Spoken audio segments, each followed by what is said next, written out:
What is up, ladies and gentlemen? Welcome to another episode of the Nonstop Review. I'm your host, as always, Devon, and joining me equally as always is Rick. Hello, everyone. Rick, what are we doing? Steven Universe Future, episode 11, In Dreams. 3, 2, 1, and go.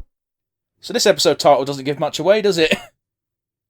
No, except that Steven's going to have a cheese dream at some point. Maybe. Oh yeah, so you've got the two lapises in the top left and you've got Bluebird in the top right, as you said. Sorry, I was being quiet because I realised I had to do fucking homework. Yep. Because we didn't really have villains in the regular Crystal Gems opening. Well, nah, not really, because it's kind of a surprise. What the fuck's going on in the beach house? Beach rave. What's actually happening? Because I assume he doesn't get... This isn't real. Yeah. Yeah, because, oh, yeah, the door's gone. Yeah, this is a dream.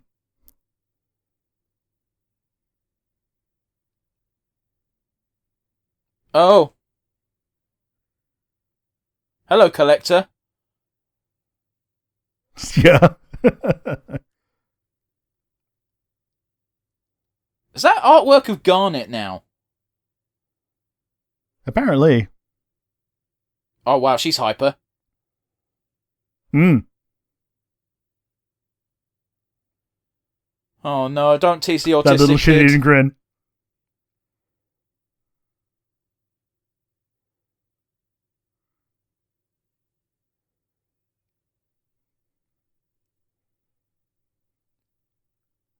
It is fucking adorable, though, right? Yeah, that big old triangle of a smile. I did see this coming of Peridot wanting to actually watch the show and not talk during it. Yep. There's a reason why Rick will suggest a lot of new shows that are coming out for the podcast, and about 50% of them I straight up just refuse because I'm like, I just kind of want to watch it. Yeah, like Invincible is one of them.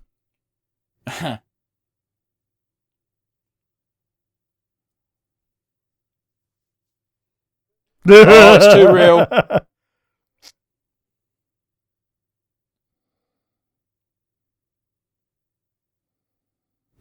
Oh no, it really is too real. Oh, it really is too real.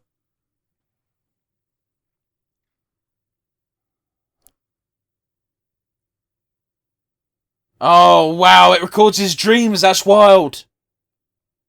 Yeah. Still a better love story than Twilight. Is that meme dead yet?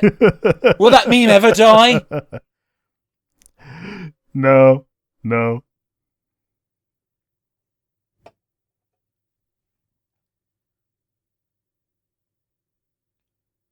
That's an interesting theory. Yeah, just control your lucid dreams, record them, and then you've got a zero production cost movie. Oh, the amount of porn I could produce. For me, how much of it would just be whatever I was playing the night before?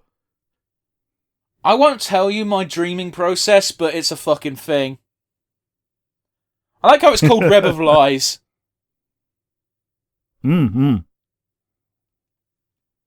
There's one guy just called Silent Beekeeper that looks like fucking Bungle from Rainbow. Yeah, it's like a Sasquatch.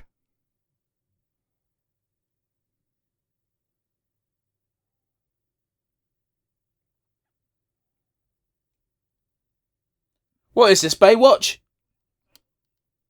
Apparently. Baywatch was so... I never watched Baywatch, but someone described it to me and I had to tell them to fuck off. Because like, it would go from like Stefan. one... Oh, he's fucking self-inserting himself. Classic. But yeah, like, apparently one week Baywatch would be like, it's really important to wear sunscreen. And then the next week they would foil a nuclear plot. Yeah.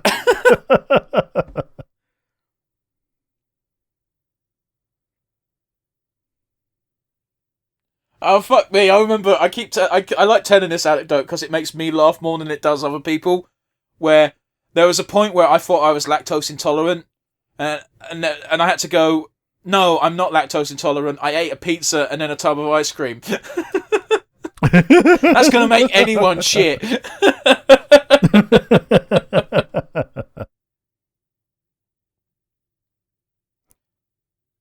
There's an old Bill Burr bit of like, if you're not fucking in your dreams, then what's the point of living?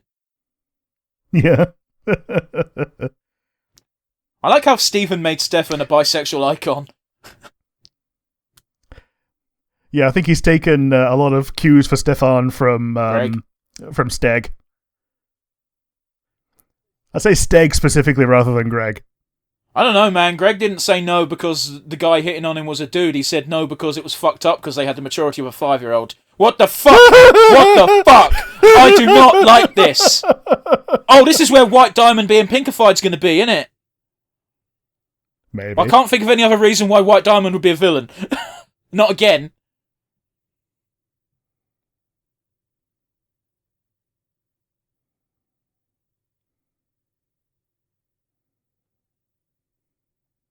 It's only going to record the pink bits where he was having a nightmare, isn't it? Oh, never mind. The blue diamond dolphin is the thing that makes me giggle the most. Is it a dolphin? I think it's just a fish. Yeah, I think it's just a fish, yeah. It made the dolphin noise, though. I do appreciate the mug that just says World's Best Steven. That feels like a Peridot gift. Yes.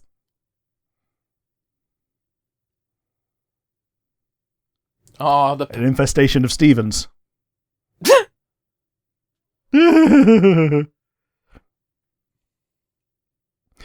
Peridot getting frustrated because he keeps fucking up in his dreams when he has no control over them. Sorry, I was laughing at the visual, not you. Well,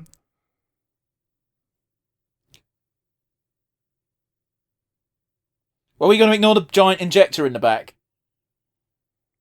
Apparently.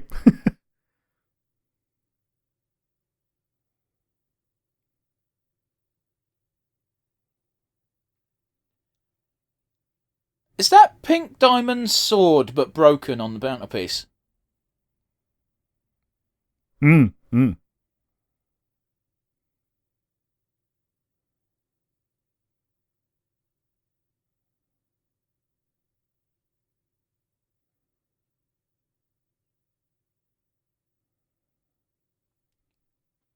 Looks like Peridot's got a new crushy crush. Or rather, a new OTP.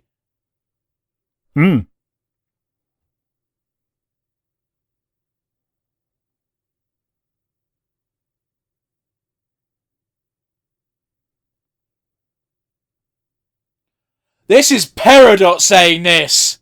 Yeah, it's Peridot saying this. Specifically as an allegory for people watching the show.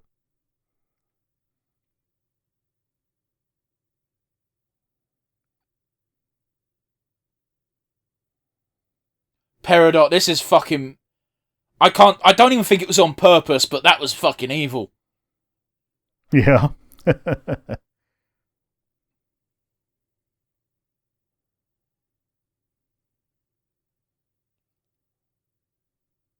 Now, if this was Britain, that would mean something entirely different. Yeah. Jasmine's going down to the Shishi lounge.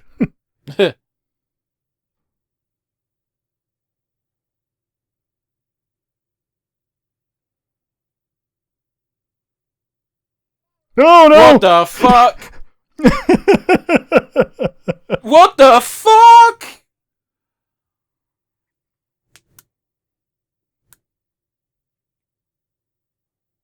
That was an even weirder turn than the fucking yellow diamond pineapple. It was, yeah. Is this fucking Inception now? A dream within a dream?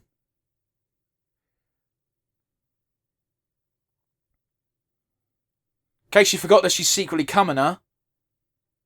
Yeah. Oh, it is dreams inside dreams. Oh, this is always the worst. Yeah, it's gotta be. It's gotta be, yeah. Oh, it's the fucking rave again. The great rave in the sky. Just in case you weren't already clued in that this is a dream as well, still. Yeah.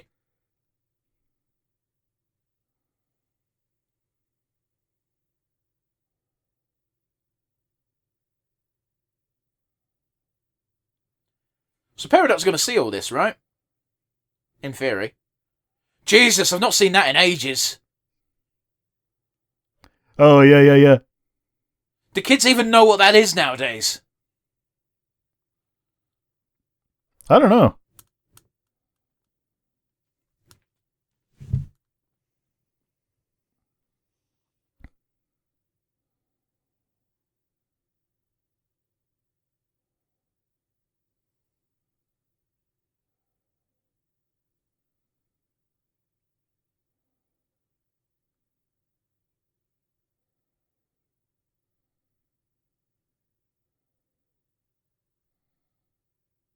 Aww.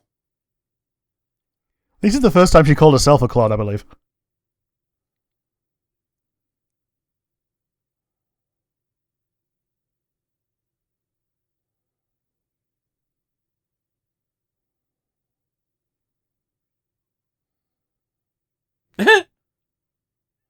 That's the joy of finding a show that's dumb enough that you can laugh at it, because it's just like, at least you're entertained by its shittiness. Yeah, yeah, yeah, yeah. That's why some people watch soap operas. Yes. I mean, that's the thing. It's why people originally started watching My Little Pony. They were expecting it to be crap and to be able to laugh at it. And then it turned out, oh, actually, these are actually enjoyable characters. Sure. I like the mellow outro, I'm not going to lie. Yeah, yeah, yeah, yeah. So yeah, that's the end of episode 11. What do you think? It was a much-needed positive one, in my opinion. The last couple have been a bit of a downers. Even though this wasn't perfect, like, it was still, I think, a fun one. Because of Peridot.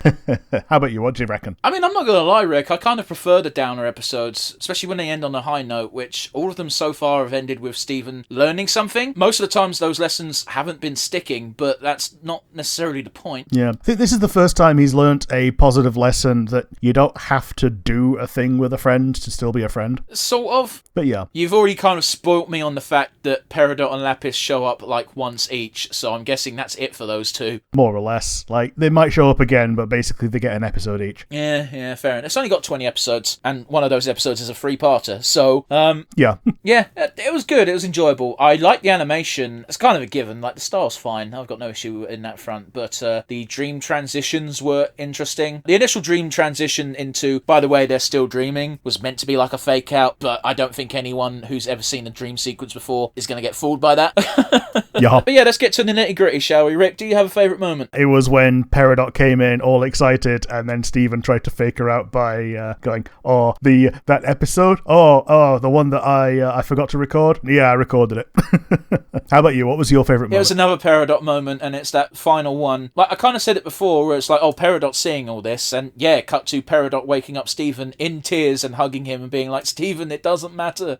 Yeah, totally. That was a good one as well. Yeah. Like, again, while it wasn't nearly as extreme as Lars, could you imagine Peridot when she first had her face turn, prioritising Steven over the show she wants to watch? Over anything that she has an interest in. So the cluster, her being a fugitive from the diamonds, just basically her own interests. But yeah, let's add to our MVP board, Rick. Who's getting it from you, as if I have to ask? Yeah, I even said earlier, because of Peridot. Yeah, it's Peridot's episode. It's Peridot's MVP time. Yeah, she gets it from me. How about you? Who gets it this time? I love how you don't give too much information during these sometimes. Well, also part of it was because I kind of said that because it was the Peridot episode, it brought the energy of the episode up, and that's kind of a big deal for me, especially around this time where we've had a few downer episodes, which, like you say, you enjoy them more because they teach Steven something, but I think it was the correct decision not to have more than a couple in a row. Sure.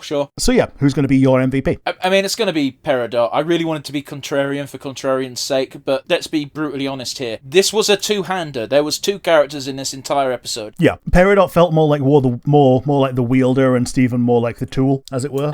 I disagree on that one, because like they had their back and forths. It's like the bulk of the episode, it wasn't Steven or Peridot. It was Steven playing Stefan, which didn't feel like a character, so I'm not really counting it. And while we saw Connie and Yellow, Blue, and White, they didn't exist. It wasn't a real thing. It was just showing that, hey, Steven's real fucked up, guys, which again is a bit of a theme. Yeah. But yeah, Peridot gets a big tick from me. She was by far the most entertaining, and that last moment, if that doesn't win you over, I don't know what will. Yeah. Another episode of Future in the books. Join us again next week for another, which we're over the halfway point now, Rick, so I'm looking forward to it. Yeah. See you later, guys.